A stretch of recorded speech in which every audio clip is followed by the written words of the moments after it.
Today we're reviewing the GTX 1660 Ti, whose name is going to trip us up for the entirety of its existence. The GTX 1660 Ti is NVIDIA's mid-step between Pascal and Turing, keeping most of the Turing architectural changes to the SMs and the memory subsystem, but dropping the official RTX support and RT cores in favor of a lower price. The EVGA GTX 1660 Ti that we're reviewing today, the XC model, should have a list price of $280, sticking it between the $350 baseline of the RTX 2060 and the rough $200 price point of modern GTX 1060s, although sometimes that's higher. For further reference, Vega 56 now sells closer to $280 to $300, with RX 590s still around the $260 range. Today we're looking at the 1660 Ti XC model, and we'll have a teardown up separately if you want that. Before that, this video is brought to you by the Gigabyte Z390 Aorus Master motherboard, which comes equipped with one of the more powerful Z390 VRMs for heavier overclocks on the new 9th gen Intel CPUs. The Aorus Master is also one of the few motherboards with a real heatsink this generation, featuring a mix of high surface area fins and looks-oriented cover blocks. Oh, and it's also got updated RGB illumination. Learn more at the link below. The last NVIDIA card that we reviewed was the RTX 2060, of course. It's the next most recent one. And overall, we were fairly positive on it. It was the best showcase from NVIDIA to date on its RTX series. The price point made more sense. The performance for the price made more sense, and the scaling in terms of the percent spent over a predecessor versus the percent performance gained felt good. It really felt pretty reasonable compared to the 2080, for example, which we simply couldn't recommend at launch, especially with the 1080 Ti still out. So NVIDIA, as the SKUs have come down to the lower end, has improved its sort of value proposition. We'll see if that continues with the 1660 Ti today, especially with AMD's more aggressive price cuts on some of its existing competitors. The first question, though, is why the name? And so NVIDIA said, the quote here is, "As far as naming goes and why 16 series instead of just using 11, quite simply, we felt that from an overall architecture and performance perspective, TU116 is closer to the other TU10X parts than it is to the prior generation GP10X. TU116 has most of the Turing architectural features, including the new dedicated cores for Int32 and FP16 operations, and it also has all the new Turing shading features, including variable rate shading and mesh shading. And as you see, performance is closer to the GeForce RTX 2060 than it is to the 1060. In fact, like you said, it performance closest to the 1070, beating it in some games and losing in some others. So we ultimately settle on 1660 Ti instead of 1160 Ti, confirming that 16 is in fact numerically closer to 20. So fair enough. Fair enough on the answer to that. That's why it was named that, though, if you were curious. We obviously are not offended by its name, but a lot of people were making fun of it rather fairly, so we thought we'd just ask, well, why? That's the answer. But there's more important stuff to talk about today. So some differences in architecture versus Pascal, quite a few. It's actually, as they said, much closer to Turing. If you were to just look at the spec sheet for this or put it up on the screen, you would see that the 1660 Ti has 2 times the SM count over the 1060. That's not a linear comparison because the SM layout changed significantly from Pascal. So just like the rest of the Turing cards, the SMs are now cut down to 64 CUDA cores per SM rather than 128. And that's why you see that difference of a 2 times increase in SMs, but not a 2 times increase in CUDA cores. And there's still other differences. That's not to downplay anything. It's just to illustrate that that's a nonlinear number. Do not compare just SM count. It doesn't mean anything if you do that. So to highlight some of the other differences, this SM block diagram better illustrates the changes to the SM layout in Turing as a refresh if you didn't see it before. We now see FP32 lanes alongside Int32 and FP16. Int32 processing can now be done in parallel to FP32, which has proven beneficial in some games with heavier compute workloads like Wolfenstein 2 or Sniper Elite 4 or Shadow of War, as opposed to, by the way, the 10 series and its preference to instead interrupt the pipeline with each int instruction. Turing can now do them in parallel. FP16 also gets some more focus here. FP16 has been really interesting since AMD started making that push for its rapid packed math discussion on Vega, because for the most part, we haven't really seen a lot of FP16 usage in games. It's primarily useful for things like deep learning and machine learning, where you can really throw away a lot of your data accuracy because you have so much data that it just doesn't matter. If you have billions of images, for example. But FP16 in games, it's if you don't know, FP16 can be referred to as half precision. It is less precise than FP32, but FP16 is still useful for speeding up the pipeline for things like, for example, apparently according to NVIDIA, water effects and water simulation in Far Cry 5. We haven't validated exactly the water simulation performance or behavior in Far Cry 5, but according to NVIDIA, that is one area where FP16 is getting usage in the gaming world, and we'll see if that sort of starts to spread more, because it would uplift performance significantly when you can get away with it. You could not get away with it for things that need accuracy, like accurate physics simulation or hitboxes, things like that. So the 1660 Ti ends up with Turing's architectural changes. The integer pipeline changes are in there that we discussed previously in an interview at CES with NVIDIA, but also it acts as the RT cores and the Tensor cores, so price is offset, and it's a non-RTX product. And then finally, the memory subsystem moves to the significantly faster GDDR6 platform from GDDR5, 5X, and so forth. And the baseline native speed is 12 gigabits per second on the TU116, and well, with the memory that's used with TU116 rather. So other improvements also move over, NVENC improvements, for example, but memory is the big one. The memory speed on most of the cards should be about 12 gigabits per second, and you can overclock it to about 14 plus, as we did here today. So let's get into the testing. We'll start with probably Apex Legends, then look through the rest of our benchmarks, talk thermals, overclocking, stuff like that. First up is Apex Legends, and we'll put some gameplay footage on the screen if you're not familiar with the title, but of course note that this is not direct benchmark capture. So Apex Legends is a highly popular brand new DirectX 11 title for comparison. We just posted a large benchmark study on this one to show performance scaling across multiplayer and different zones of the game, as the map is large and view distances are pretty long, so that does impact performance heavily. We ultimately decided that multiplayer testing is consistent enough for test patterns that we could get a realistic look at performance without having to use any sort of synthetic test. The downside is that we don't have as many cards tested in this game as we do for the others coming up, so you'll have to look at our other game benchmarks for cards like the GTX 1070. But let's look anyway at how Apex Legends runs on the 1660 Ti. At 1080p and with all settings at high, the GTX 1660 Ti XC ends up at 92 FPS average, with lows spaced reasonably behind. This lands the 1660 Ti as between the RX 590 Fat Boy's 89 FPS average and Vega 56's 106 FPS average. The 1660 Ti ends up about 3% better than the RX 590, which is way outside of our 0.7 FPS average standard deviation from the mean. So this isn't far from GPU silicon quality boosting range variants, and they're really functionally about the same when it comes to gameplay. The difference between the 590 and the 1660 Ti is insignificant and not noticeable to the player. Frame times are functionally equally spaced on each, with differences landing within the larger standard deviation of our 0.1% lows and 1% lows. Notably, versus the GTX 1066 GB that the 1660 Ti sort of replaces, it ends up about 29% ahead. As you'll see in our other charts, this is comparable to a 1070 in performance, the 1660 Ti that is, versus the new RTX 2060, however, the one that preceded the 1660 Ti on launch. The 2060 leads the 1660 Ti by 23% for average FPS.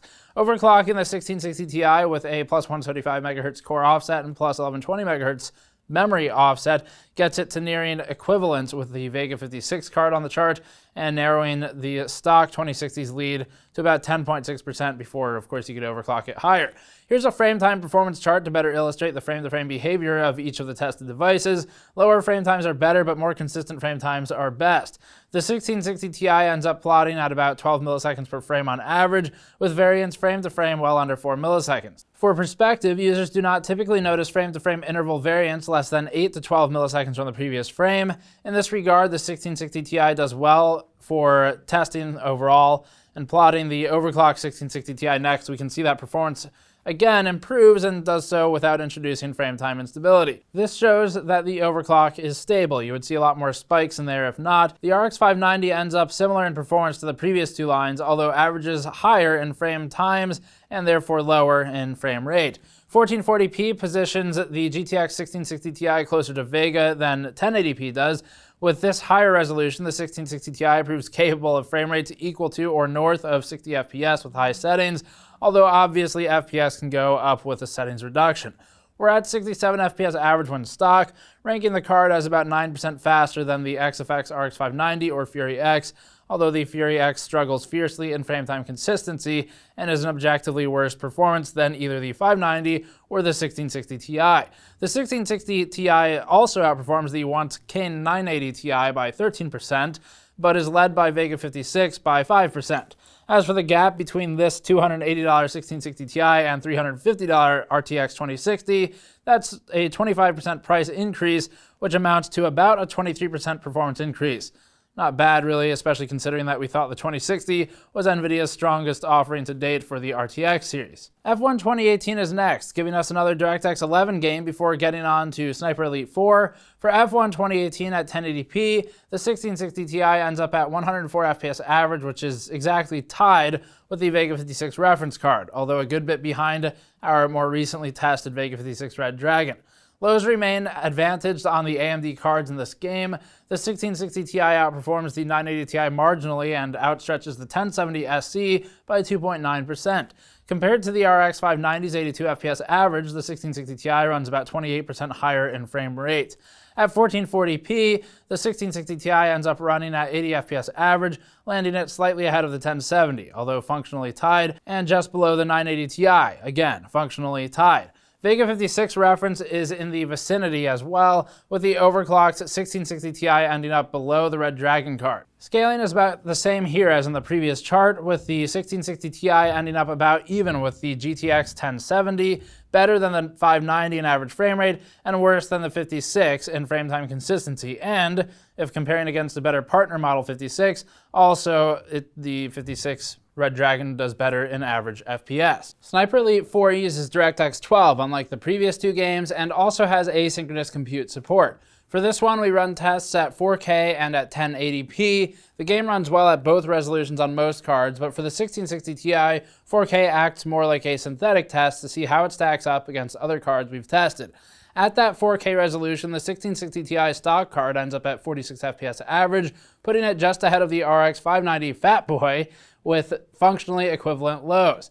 Compared to the 1070, the GTX 1660 Ti ends up marginally worse, although overclocking puts it ahead of the 1070 SE stock card and below the 980 Ti hybrid. Our 1080p chart is much more limited for Sniper Elite, as we only recently added it, but the 1660 Ti XE ends up at 126 FPS average stock, ranking it as about tied with the overclocked RX 590, but behind the RTX 2060. Overclocking the 1660 Ti pushes it to nearing 140 FPS average, allowing the 2060 stock card a 13% lead, although you could obviously overclock the 2060 for more gains.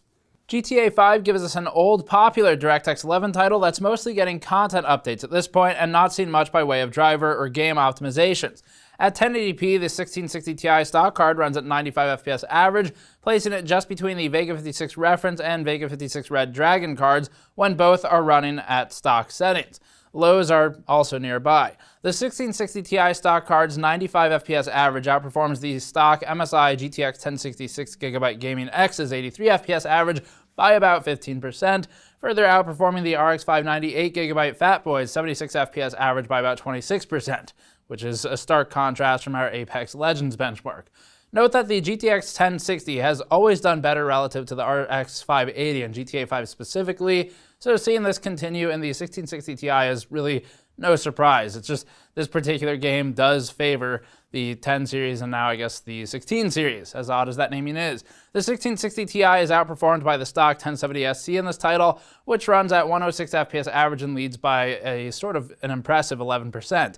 Regarding overclocking, the 1660 Ti overclock gets us to 102 FPS average, leading the 1660 Ti XE stock card by 6.4% and nearing Vega 64 performance in GTA 5. At 1440p, the GTX 1660 Ti XC stock card operates at 69 FPS average, ranking it again between both Vega 56 models that we've recently tested and about 19.5% ahead of the GTX 1060 6GB stock card's 57.9 FPS average. Overclocking the 1660 Ti XE plants it at 73 FPS average, with the lows reasonably spaced for this title. This allows the 1660 Ti to approach the Strix Vega 64, outpace the 980 Ti hybrid's 73 FPS average, and approach the 1070 SC's 76 FPS average. Although the 1070 holds a technical lead here, the experiential difference is functionally zero to the player. Far Cry 5, as we always say, is valuable for its heavy reliance on long draw distances and screen space reflection. At 1080p, the 1660 Ti XC operates at 94 FPS average, ranking it as about 7% faster than the 980 Ti hybrid and about 21% faster than the XFX RX 590 stock card 78 FPS average, although overclocked 590 performance isn't all that different. The GTX 1070 runs roughly tied with the 1660 Ti, with its 96 FPS average outranking the 1660 Ti by just 2.5%. Ahead of this, Vega 56 reference and Power Color's Vega 56 rests just beyond reach of the 1660 Ti performance, with the 1660 Ti overclock landing between the two at 99 FPS average. The RTX 2060, meanwhile, leads the stock 1660 Ti by 14%, although the overclock closes that gap. At 1440p, the GTX 1660 Ti operates at 66 FPS average for Far Cry 5, planting it as functionally tied with the GTX 1070 SC stock card and not too distant from Vega 56. The overclocked 1660 Ti ties the reference Vega 56 card 69 FPS average, although is outpaced by the Red Dragon Vega 56 card 74 FPS average. The 1660 Ti does reasonably well at 1440p with elevated graphics settings, and some drops to settings would allow, obviously, a higher frame rate. Shadow of the Tomb Raider and its modified Crystal Engine come up next. For this one, running at 1080p high, we measured the 1660 Ti XC at 83 FPS average, putting it as functionally tied with the GTX 1070. Lows are within margin of error between the two. The card ends up about 15% ahead of the RX 590 Fatboy 72 FPS average, and even further ahead of the GTX 1060 6GB 62 FPS average when stock. Overclocking the 1660 Ti gets it to 88 FPS average, ranking the card close to the 1070 Ti, but still permitting the 1070 Ti lead of about 5%. At 1440p, the GTX 1660 Ti XC proves that a minor settings adjustment would easily permit a 60 FPS average baseline, although our standardized test had the card at 57 FPS average with lows very close behind, illustrating consistent frame time performance. The GTX 1070 SC ends up at 55 FPS average here, so the 1660 Ti takes a slight lead. The stock 1660 Ti ends up between the stock Red Dragon 56 and the two RX 590 benchmarks that we have on this chart. Power consumption is up next. For this, we're using total system power consumption as logged from the wall, so this is not individual component consumption. The test system is heavily controlled, including all voltages in BIOS, so the only thing changing is the GPU power consumption.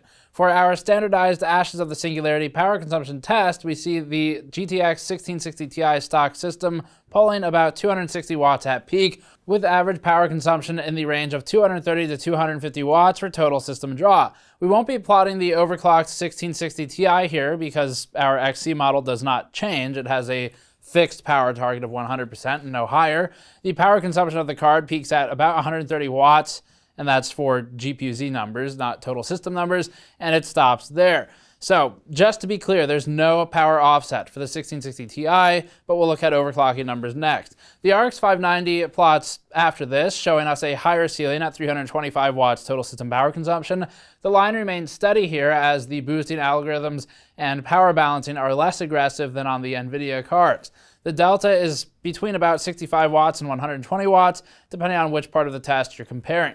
For perspective against another NVIDIA card, the RTX 2060 total system draw ends up at about 260 to 290 watts, so we'll just plot that line now as well. There's not a massive difference between the 1660 Ti and the 2060 when you're looking at the low end of one and the high end of the other, so you have to be careful to look at the overall average as the line does move based on what part of the test it's in.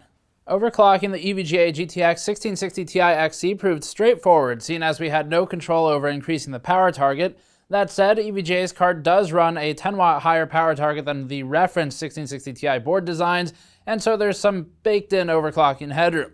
It'd be about equivalent to a 108 to 109% power target on a reference board, which has a power target of 120 watts, whereas EVGA's does 130 watts. In our overclock stepping chart, you can see that the first two rows illustrate no change aside from allowing the GPU to warm up to testing. When it was just starting the test, closer to 51 degrees Celsius, the GPU boosted to 1905 MHz on average, with the maximum boost frequency at 1935 MHz. This was with no offsets of any kind. As the card warmed up, looking at the second row, the average frequency dropped to 1875 MHz with a 62-degree GPU core temperature. This is normal and is just how boost stepping behaves on NVIDIA, but we like to illustrate it so that people understand the difference in cooler quality and what you actually get with a higher fan speed curve. Once we started really trying to overclock, we hit about 2055 MHz peak frequency briefly, but averaged about 2025 MHz with a 200 MHz offset to the core. This proved unstable once we started actually gaming, and so we dropped the offset to 175 MHz and hit an average frequency of about 2010 MHz core. That's really not bad for a 1660 Ti with just a 130 watt power limit. Memory was stable with an offset of 1120 megahertz, resulting in an actual memory frequency of 1780 megahertz, or about 14.2 gigabits per second when looking at the effective speed. If you look at the watts column, you'll see that we were at 130 watts for the entire test, even when stock, so this was just a matter of tuning the frequency to fit silicon quality. We did not boost the fans to max speed for this test, so of course there's a bit more room there. You can kind of look at the maximum frequency column to get an idea for where you would land with maybe chilled water, for example. Thermals and frequency stability are up next, starting with 3D Mark Firestrike Extreme as representation of frequency over time.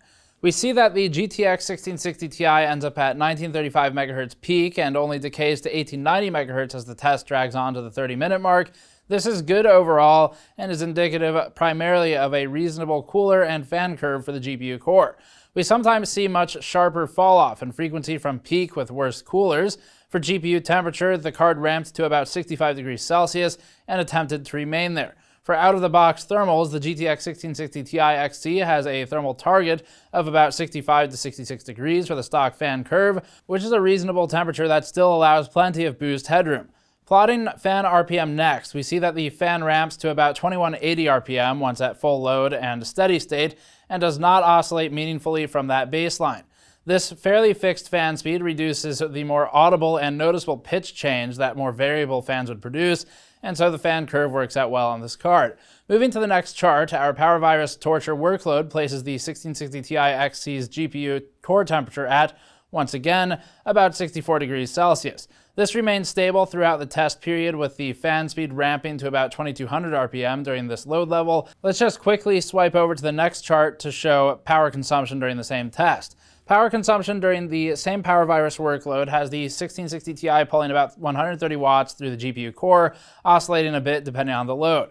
Note that the power consumption is plotted against the right axis here, not the left, and this illustrates that this is the maximum power target for the EVGA card and is the same that you'd see with an overclock. Concluding then, it's a $280 product. Well, that's what we're told it is anyway. It's before launch, so it's not online yet, but $280 in theory for the XC puts it between the most relevant products would be the RTX 2060, for which there is a pretty linear price to performance increase over the 1660 Ti, so that makes the math a bit easier there. 25%, 22% price increase versus performance increase in some of the games we tested.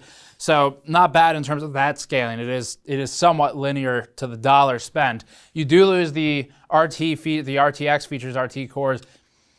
There aren't a lot of reasons to care about that in the gaming world yet. There are far more reasons to care about that in the development world. But in the development world, you're probably buying higher end anyway. If you are maybe ultra budget indie developer, then a 2060 would probably make more sense if you do want the RTX features. But that's entirely up to you and depending on what you're developing. But on the gaming side, you could probably drop the RTX stuff, at least for now, for today, in favor of a lower price. It's just you also lose other traditional rasterization performance because it's not a one-to-one otherwise. You do lose some SMs, and with the SM loss, you lose about a bit of everything else, including CUDA cores, or the lanes on the vectors, as it were. So the bigger comparison is probably something like Vega 56, and these prices at time of us filming haven't fully taken effect yet, but our understanding is that AMD is supposed to be dropping the price to about the same as the 1660 Ti. We can't validate that today at time of filming, so you'll have to go look, but that's what should happen once this card launches. So if that's the case, then here's how we stack it up. As we've said before, Vega 56 and its entire existence is the easiest to argue for in the scenarios of enthusiast overclocking. If you just like messing around with the hardware, you like doing things like power play table mods to increase the power target, you like to maybe change the vBIOS, Vega is less restricted than the NVIDIA counterparts. So in those instances, if you really just like messing around with the hardware from an enthusiast standpoint, you don't care too much about performance, that alone makes Vega 56 still worth buying. So that's been our biggest argument for it. It's fun to mess around with and do tuning on. So if that's what you're looking for, it's still a good purchase. From the performance standpoint, the 1660 Ti does a whole lot to reduce power consumption in a pretty big way. Whether or not this is relevant will depend on where you live, what power costs, things like everyone has, it seems, different opinions on how much they care about power utilization. So we'll just list that strictly as a fact, and then you can decide what to do with that information. But power consumption is pretty low on the 1660 Ti comparatively. This card's got a 130 watt power target. In testing, looking at the power from the wall, that looks to be about accurate. GPU-Z validates further. So it is a lower power target than a 2060 by a bit, but 2060 is more performance. It's a lower power consumption than the competing AMD cards. Does that matter? Well, that depends on the price, really. How much cheaper is one than the other? If you can go with higher power consumption, if the price is lower, it's a bit easier to justify. As for performance, the card is in a few different places, but on average, it's about a GTX 1070. So anywhere you see 1070 performance, for the most part, with few exceptions, you could just say that's where this would fall too. So if you're looking at older charts and you see a 1070 in a game that you want to play, that's where the 1660 Ti would be, and hopefully that helps you make a decision on purchasing. So this card, $280 seems about right for it. NVIDIA did well to, it's interesting because the 2080 was really not well received for its price positioning. We more or less condemned it and said buy anything else, like the 1080 Ti at the time, which no longer exists. The 2080 Ti you could kind of justify because, well, best, and it's hard to argue with best, but it was still obviously very expensive. The 2060 came out then, and the $500 2070s, and suddenly looked like kind of heroes in the RTX landscape because the predecessors were so woefully overpriced that you end up in a scenario where NVIDIA looks like the hero to its own villain. And it's a very interesting play from NVIDIA, which is largely uncontested. Let's rephrase that, which is entirely uncontested in the high-end market and has some competition primarily in this market today, where this card exists, or the 2060 exists, but not really at the high end. Radeon 7 sort of, to some extent, competes at this point, but not up until recently. So a very interesting launch strategy, but we would say that it's working out well for the 2060 and the 1660 Ti in terms of pricing, because the pricing feels about right now. So NVIDIA's done well to sort of recuperate its price position there and its value proposition. Performance-wise, it's fine. It's a 1070. The 1070 does well in games. You play 1440p, no problem. You play 1080, no problem. 4K is a bit of a stretch, but with sort of lower graphics settings, lower fidelity games, no geometric complexity, you could do it. For example, Pac-Man. But other than that, 1440p, 1080p should be really no problem. So yeah, just keep an eye on the prices for Vega 56. That's what it's going to come down to. If you like tuning stuff, 56 is a good choice. And if you like the lower power target, lower power consumption, I should say, and the competitive performance overall, this is a good choice. But 56 does outperform it in a few games in sometimes noteworthy ways. So you'll just have to look game to game and then check the prices online, because I don't know what those are today. So it makes it really hard for me to give you a firm yes or no on 56 over 1660 Ti, when today, at time of filming, I don't have the numbers. So that's it for this one. Subscribe for more as always. Go to patreon.com/gamersnexus, helps out directly, or go to store.gamersnexus.net to pick up a mod mat like the medium mod mat on the table here that we just made, and it sold out right away. But we have them on back order. Thanks for watching. I'll see you all next time.